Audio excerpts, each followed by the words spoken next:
Okay, so this is the removal of the ball joint stem for Tesla mirrors. As you see here, there's a snap ring located around the ball joint socket. So the first thing we got to do is remove that.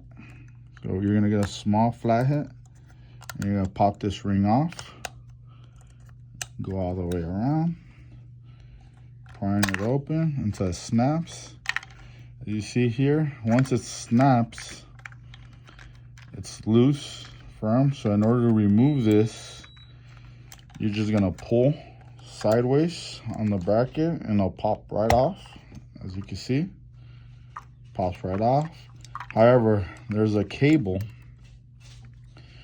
for your auto dimming connector, so you can't just take this out. In order to remove this bracket or this mount now, we're gonna have to depin this connector. So what you're gonna do, okay, you're gonna pull on this connector, and you can see here there's a little slots here for this little door opening.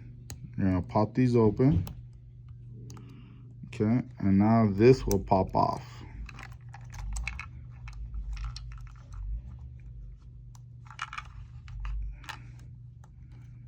It's stuck in there.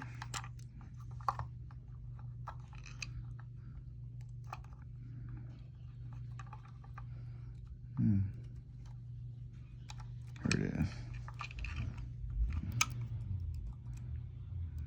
I have some small hands in order to do this.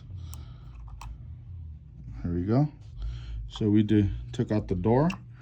Now, as you can see here, you have these pins. You're gonna press down with a small flathead. And once it scoots down, it's gonna get locked on the second door. You're gonna press them down again, and the cover comes out. At this point, you can remove the ball joint socket, okay, and your O-ring.